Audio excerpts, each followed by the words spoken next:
Assalamu alaikum wa rahmatullahi wa barakatuh, everybody. I'm Preacher Moss, host of the SOS, the Shout Out Show.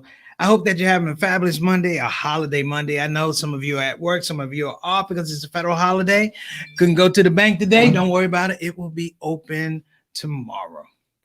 Today's topic, brothers and sisters, is dealing in the world of phoniness. Again, that's dealing in the world of phoniness. Now, a lot of us can, of course, identify with, I'm talking about this phoniness, but a lot of it is not so much phony people. A lot of it is phony reactions to things that we see, things that we know are not correct, things that we weren't brought up with, things that go against our core values, and we still seem to be a part of what Kwame Brown calls the go along, get along gang. I would offer to you that we have ventured far left of the go along, get along gang, because at least that gang, they reminded you that something was wrong and you had to make a choice. Now we're talking about how environments are being built, how situations, relationships are being fashioned, whereby you don't have the space to speak your agency. You don't have the space to speak your mind. There's no owner. I want to say there's no open marketplace for dissent, if you will. It's either this way or there's no way. And we slowly have pulled ourselves into a box, if you will, whereby the box doesn't have four corners. It has a corner here, a circle here, and it has no bottom. And as a result of that, we find ourselves muted, if you will. Muted, like not saying anything. Muted, like when you scream, nobody hears you. Because I want to say that we've given away that authenticity. The authenticity that said, wait a minute, there are things that matter. I understand your views, but there's a community that you have to deal with that has to understand. Listen, the community in some regards comes first. And there are some things that are off balance. They're off base. Some things you don't touch. Children, you don't touch. Women, you don't touch. Religion is for debate. But you don't make sacrilegious sacrilegious actions against religion in terms of what people believe. Too often and too frequently now, we have folks that don't even worry about what you think. They're not worried about how you feel and what your sensibilities are, because they become more and more accustomed to you being quiet, to you being phony. So they can be less phony, if you will. They can be less phony around you because they realize that you're going to be phony around them and you're going to look the other way. And you're not going to speak your truth. You're not going to say, hey, that's wrong. You're not going to say, hey, listen, that's not the way I was raised. You're not going to do it. Truth be said, brothers and sisters, this has become an on and on and on and on issue. As we sit around and we make debates about what's going on with the youth, why aren't the youth in the church? Why aren't the youth in the mosque? Why aren't the youth in the synagogue? Why are the youth in jail? Why are the youth smoking weed? Why are the youth drinking lean? It's because we've created this situation whereby we lie to ourselves. And we're phony at the worst times. You know, phony is an old Irish word. A phony in Irish word, in the slang, used to mean like a con artist. And so you have a group of phony men, like a ring of phony people. Now, you can take that context, if you will, and begin to understand that folks have taken the idea of phony, the concept of phony, and molded it into something that lives in our mainstream lives. It lives in the mainstream lives. That people, brothers and sisters, listen to me carefully, people will give you the same thing over and over and over again in the hope that you would change your reaction. I remember a friend of mine used to do drugs. He used to do crack, to be explicit. And when I would see him, he knew I was Muslim. He would go the other way. He'd see me, he'd go the other way. Or if I caught him in a conversation, I knew he was addicted, but he wouldn't pull out the pipe in front of me. And one day I saw him on a college break. In fact, I just graduated and I caught up with him. And we sat down and talked. And this is after about a year of him smoking crack. And I sat down and I asked his brother, how are you doing? And right in front of me, brothers and sisters, he pulled out his pipe and his crack and he began to smoke. And I looked at him, he looked at me, and he looked at me like, yeah, I'm going to do it. And I looked at him like, yeah, I'm finna put this whooping on you because I'm feeling like you smoking crack. If the police roll up in here, we all going to jail. So I smacked the crack down, I broke the pipe. And I asked him in a fit of rage, who do you think you are? Where do you think you are? He said, why do you have a problem with it? Nobody else does. I said, who is nobody else? He said, my mother, my father, my brother. I said, really? He said, my girlfriend. Nobody else got a problem. I said, what are you saying? He said, in my father's house, I smoked this crack. And I looked at him and I said, then you live with a whole bunch of phonies. Let's roll tape. Let's start the show. Shout out Show Preacher Moss.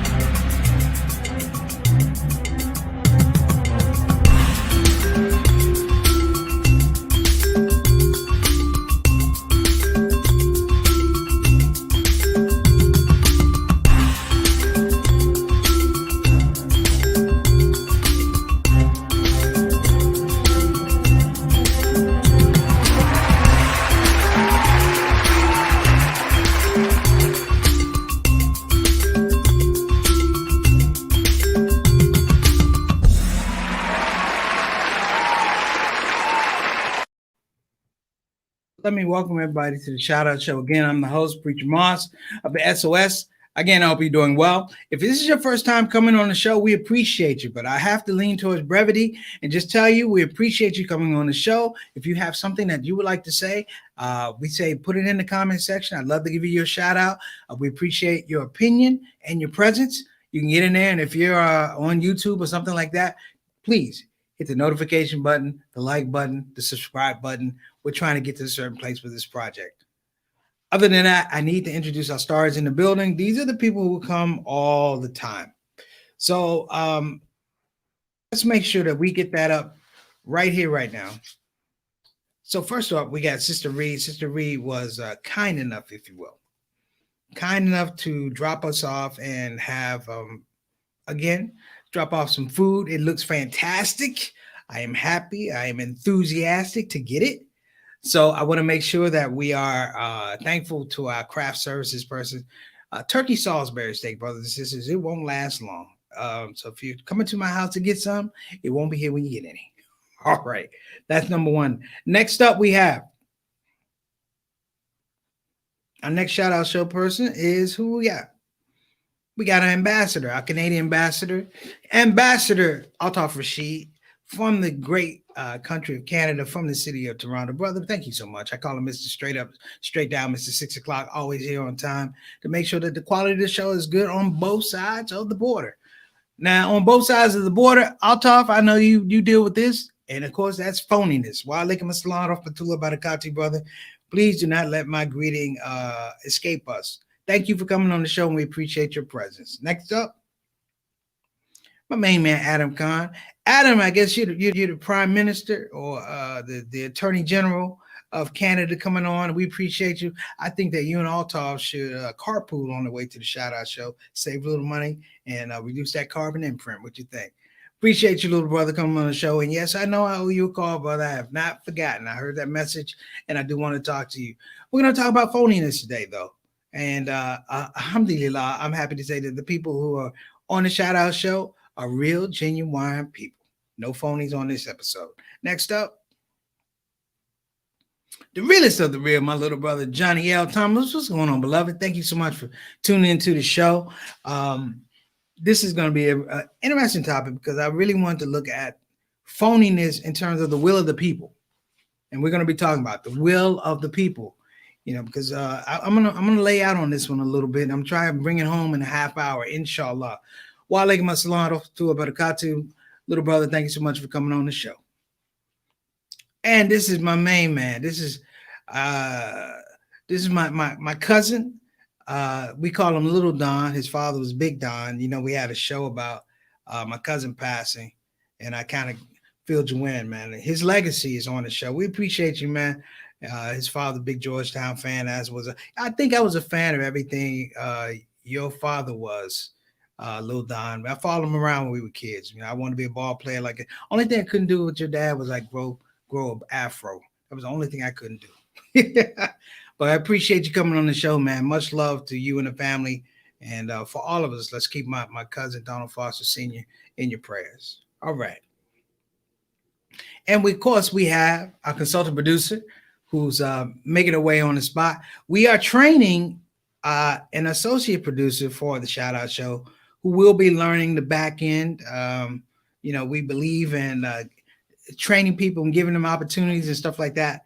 You know, because Sister Satana has been covering the back end for quite a while, right? And I appreciate that, but you know, Sister Satana's skill set is really, really valuable, and we want to have her doing other things, particularly moving and shaping and grinding to have her own show. So I'm gonna put that out there, but you know, we got to train, and we got to train the youth. So we're gonna call her Double M. We got Eminem in the background working as the associate producer. So y'all give a hand for Eminem in the back. All right. So let's get started. Dealing in a world of phoniness. You know, there was a term in the hood, in the neighborhood, which I always had a problem with. One of the great comedian, Bernie Mac, did a joke about this, and it was the word snitching. And the idea was, you know, don't snitch. Or if you snitch, somehow you are less than a person. If you recognize that somebody did a crime or in some type of injustice, if you took it to the police or the law enforcement folks, somehow you were doing a disservice to the person who actually did the crime. So if someone was murdered, the police would come around and go, do you know anything? And typically everybody goes, no. They knew exactly who killed who. They go, no, I don't know anything.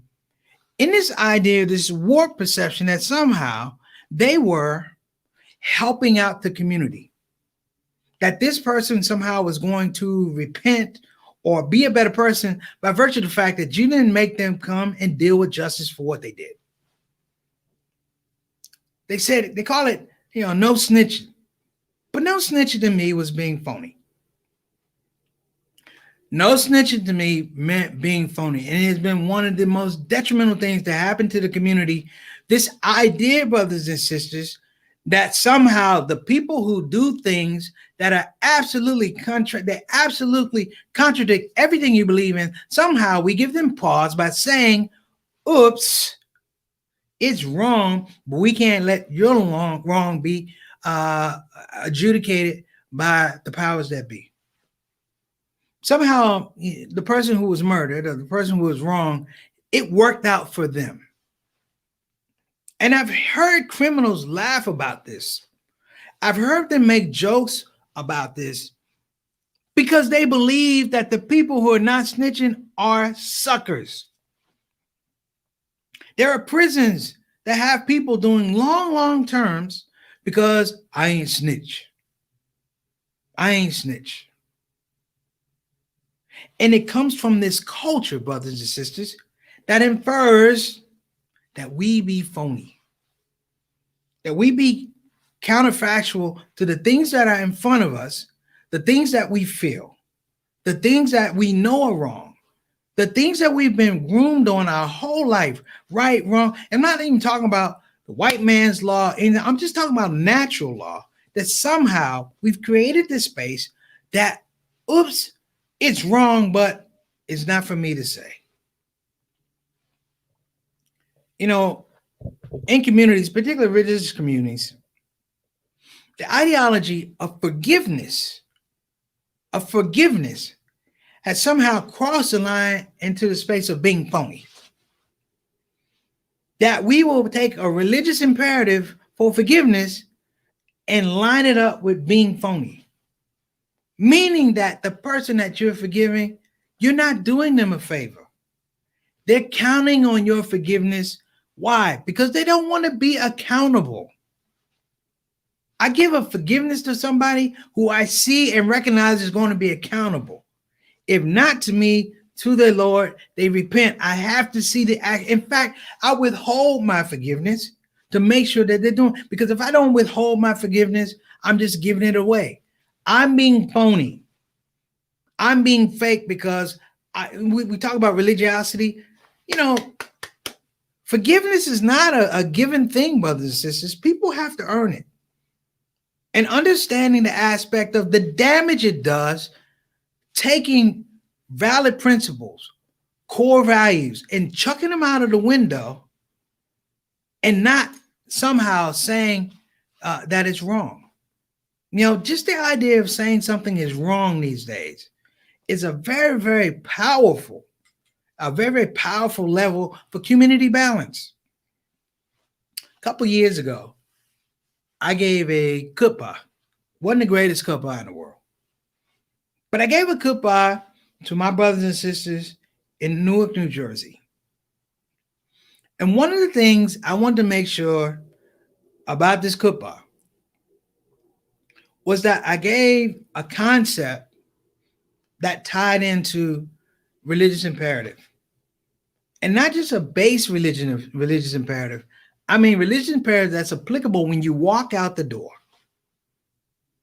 I remember the name of the kutbah. The kutbah was called The Power of No. It was called The Power of No. And the power of no, brothers and sisters, means no arrogance, means no pride, means no falsehood. It means no phoniness. No is a resounding blessing in the Holy Quran and the Bible, because it gives you a pause where you can stop and examine everything around you. And then talking about the power of no, I remember saying this to the Jamaat there.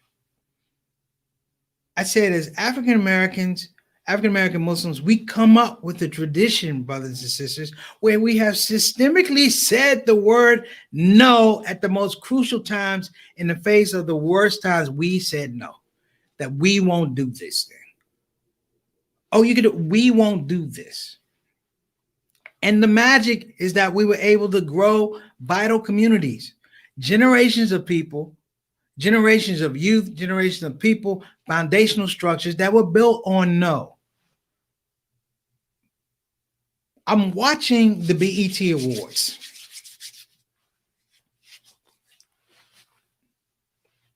And they had some great acts.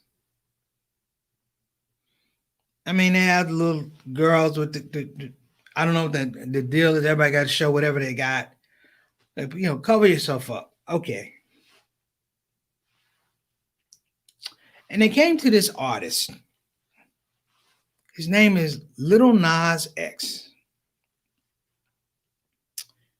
I'm thinking, you got two odes to Islamic names. Nas, as in Nasir, or as in Nas, N-A-S, mankind. And then you got X. And everybody knows X is a Firestone brand for Malcolm X and Black masculinity. And I watched this young man twerk and shake his little booty in his Egypt suit. And everybody go, yay, yay. And he danced, and he twerked, and he grinded. Nobody said no. And he made an ode to Michael Jackson. Remember the time? Michael Jackson is an icon. He wouldn't agree with this. You never saw Michael Jackson go out of his way talking about LGBTQ. Why? Because he was Jehovah's Witness. Some things you say no to. And before I go further, no doesn't mean I stop you from the way you living. It means no, I don't agree. It means no, I don't raise my family like that. It means no, I don't think it was appropriate because you have children watching. And this could be said for the girls and the dancers and all that stuff and the language. It could be said for all of that. But he got through the show. And I guess they watered it down a little bit because his video was horrible. No should have come from his last video where he was giving lap dances to the devil. Brothers and sisters, he sat in the devil's lap and danced for him. He had a line of shoes, and the highlight of the line of shoes, brothers and sisters, was that it had several drops of blood that were in the shoes. I didn't hear no. So it should be absolutely no surprise. At the end of his set, he was sandwiched between two men. And I'm here to tell you, I never wanted to see a female dancer in a show ever, but it was all men. And he got between two men, and he turned to his left, and he kissed the man dead in the mouth. Dead. Woohoo! Woohoo! Zarina, you know what I'm talking about. And nobody said no. So in an auditorium full of people watching this spectacle, nobody said no. And they hooped and hollered like they were okay. And I could visually see people who were uncomfortable with what they just saw. But the air was so heavy because people were so phony. Every song I heard was about image. Go and get that money. Get your bag. Every song was about position. I'm better than you. I'm better than them. Look what I got on. Look at my ice. It means literally nothing if we're losing the soul of our children. This is presented, brothers and sisters, as a showcase for Black excellence. Where is it excellent? Hell, where is it Black? BET ain't been Black entertainment television since Bob Johnson sold it. It's owned by Viacom, which owns CBS, which owns Comedy Central, which will march out any buffoon out there, particularly Black, that will go out here and claim, I'm just doing what I do. And these people, brothers and sisters, artists, are moved further and further away from the crowd so they can't hear the word no. So nobody can say no. There was a time, brothers and sisters, where the kids weren't so sensitive and the teachers weren't so sensitive and scared of the kids, and the parents weren't so scared of the kids, that your parents would put you directly in front of you and dress you down and ask you a slew of questions about your character, your ethic, and your beliefs. And you had to answer accordingly. And your parents knew who you played with. They knew what park you played basketball at. The neighbors had a unified understanding of the word no. No. A couple summers ago, I'm on the basketball court working out. I believe it was during Ramadan. There were two girls on the basketball court and a young man who I thought was absolutely obnoxious. And he kept getting in these young girls' faces. Clearly, these young girls they weren't comfortable. But the main girl, the focus of his attention, she wasn't comfortable. She would move and he would move. She was harassing her. He was harassing her and moving around. And here I am shooting basketball, trying to look at this, going, what is going on? I can't, and part of it's like, that's not my business, da da da. But the dean in me said, don't be a phony. Religious ideology and creedal statement said, don't be a phony.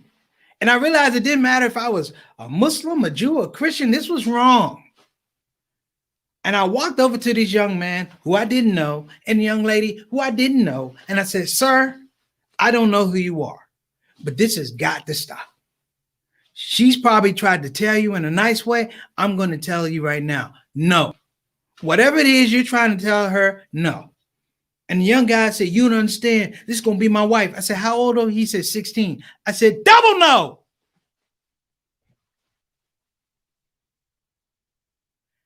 Now that display, brothers and sisters, if he ran home and told his mother, Mama, this black man yelled at me, there's a good chance I probably have a cop knocking on my door. That somehow I harassed this young boy or I verbally assaulted him when all I said was a word he hadn't heard, no. And in this whole world of phoniness, if you will, it's the other part of it. It's the people who count on you giving them a break. They're the biggest, if you will, phonies in the world.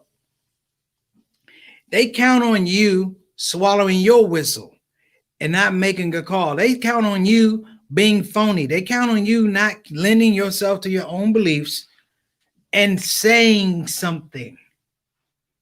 You think I'm a liar? I'm not a liar. This happens at the hall. You can't get a commission on the January 6th insurrection because people are phony, hoping if I'm phony long enough, you'll start being phony with me. Sister Rena said, our souls are under attack. Satan is doing his job. Yes. Yes. And it's easy to say no. Listen, Satan, I'm not speaking for him. I'm not his lawyer. I'm not his legal representation or anything like that. Why is he Satan? Because he told the wrong person at the wrong time, no. And as a result, he gets everyone else to say yes. So as you begin to understand these pieces, brothers and sisters, think about the phonies that you've seen. We had a whole anti-vaxxer community out there. Before we even had a vaccine, they were saying that they phony. Because you know what? The vaccines that didn't go over here, they wound up over here. The same community that said they don't want them, they were begging for them. And in our political structure, if you will, brothers and sisters, we have a whole, they call it the big lie. It should be called the big phonies. You should literally be able to line all of these people up, just like at the post office wanted poster, just so you know, when you see a phony, we've recognized them as a phony. We're no longer giving them credibility. They systematic politically are the same as the people who are sitting in the audience for the BET Awards. They know it's wrong, but as long as nobody says no, it's okay. I have a good friend of mine. Well, he used to be a good friend of mine. He used to believe as long as you didn't say anything, that it was somehow still okay. As long as you don't say anything, it's okay, which means that you're going along with it, which means that you acquiesce to whatever that person is doing. I earlier started out this show talking about my friend that smoked this crack.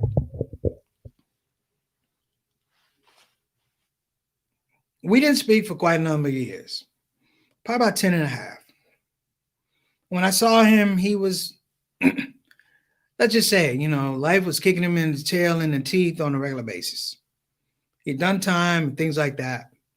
And when I saw him, there was some dissonance. Okay, there was some unequated feelings that we haven't really resolved. And I told him, I said, listen, let me apologize for what happened back then. Let me apologize. I said, for the way I said it. I said, but I'm not going to apologize for saying it. I said, maybe my technique was a little rough. I was younger then, brothers and sisters. I didn't have the filter. I didn't have the nuance, if you will. I was insulted that the man clearly was in a place where he thought that he could do what he was going to do and I wasn't going to say anything. And I say this because even particularly in our Muslim community, and the Christian community, we have this growing consensus of people, when it's time to be real, they're phony. I'm sick and tired of everybody. I'm going to throw this out here. This is wrong. You can't get a job as a chaplain at a college university if somehow, someplace, you don't have a place in your heart to sympathize with LGBTQ issues. Let me say that again. You can't sympathize with LGBTQ issues. You have to be able to sympathize with them, I'm sorry. And you have to sympathize, of course, with Jewish issues.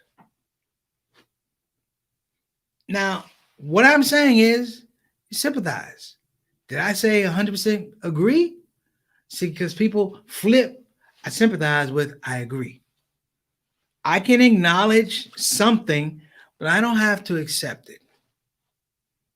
Okay, you like drinking bourbon. Okay. But when you bring the bourbon to me, I don't have to drink the bourbon. As I told my friend, I acknowledge that you smoke crack. My problem with that you smoking crack was the fact that you thought I should accept you smoking crack. That somehow I'm going to come down from where I've been and how I've been raised, chuck that all aside to make way for you and your chemical addiction. We have been friends over 20 years. You've had an addiction for a year and a half, and somehow I'm supposed to chuck all of that for what you got in this pipe. I tell you, brothers and sisters, I swear for the Lord, this is the problem that we have today, right now. And it's getting worse. Because phoniness here in the United States is fast becoming a religion. It's fast becoming a religion. Forget about the Illuminati. We got the phonyiatis. And they seem to find their places all over spots where they affect human life, human existence, and human quality of life. The Supreme Court got a lot of phoniness. Senate, a lot of phoniness. Congress, a lot of phoniness. Some of our masses around the world, full of phoniness. You're adhering to things that you think will get you someplace. And you chuck everything else. So my mom said, go along and get along. That's right. The go along, get along gang. Sister Janice, good to see you on the show. So much phonies and so much room for authenticity. Yeah, people sell their authenticity. They give it away. Forget selling it, they give it away. Thank you for writing the letter to BET, Sister Serena. And I'm going to tell you why. You are my older sister. You know exactly what I'm talking about, and I'm not being facetious. Let me tell y'all a little story, and I'm going to get out of here. Many of you know I was a group home counselor. I was a school teacher. In both careers, I had to deal with young men who were homosexual.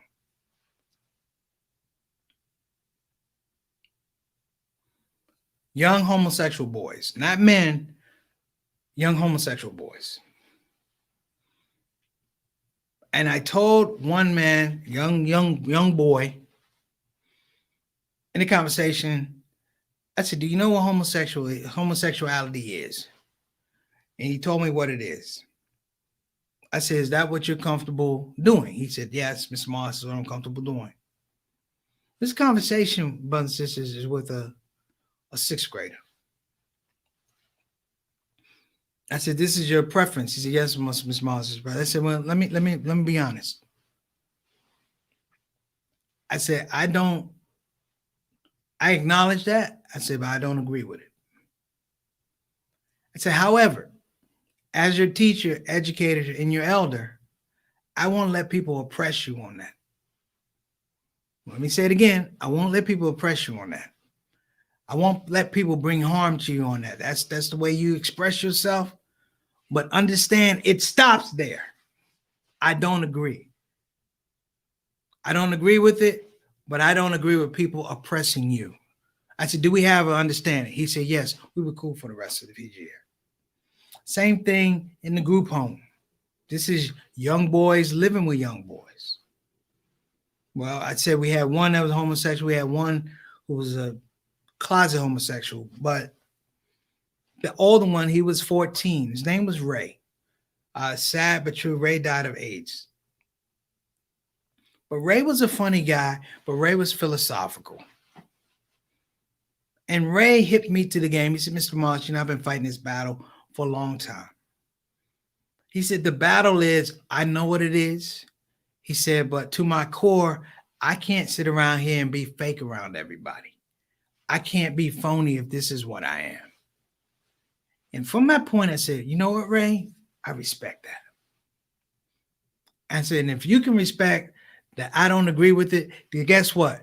We two guys in a space, we can't be phony with it. And we have mutual respect. I'm sorry, people who think this is homophobia or something like, it's not homophobia. It's mutual respect. You got to talk to people to find out what their thoughts are. You can't get all in your feelings when people say, I don't agree. If somebody bought out a piece of food with me with 15 pieces of bacon on it, that's pork, I go, thank you, but I don't agree with the dietary thing. I can't have it. Somebody sat down and drink beside me, and I'm a comedian. I remember going on stage, people were sending me drinks. All, what you drinking? Cranberry juice. And what? Ice. What do you got in it? Ice. And I had to tell them, thank you for your generosity, but my belief says I don't drink, and I believe what I believe. Moving forward in closing, we need to find a diuretic to get us out of this whole thing of being phony. Because the dangerous part now is people believe being phony nets them something. I'm in the entertainment business. And I'll be honest with you, some of the biggest phonies in the entertainment business are Muslim entertainers. They feel like they have to be this way with you and this way with you. And it's disingenuous to the people that love and support them. I ain't mentioning no names or anything like that.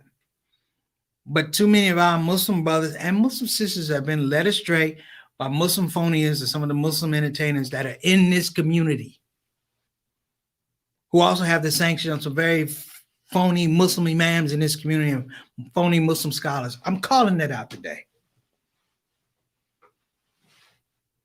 And if you want to come at me, you come at me. But here's the deal now. When you come, don't be phony. I got an army of people behind me. We ain't phony. Got an army of imams behind me. We ain't phony. Army of Muslim sisters behind me. We ain't phony. My mother ain't phony. My daddy ain't phony. We ain't come from phony land. Phonyville. This is the real. This is the hock. And if you want the hock, let's have a conversation. But until then, keep it moving, get along, go along. That's the show today. Preacher Moss, SOS. I'm out.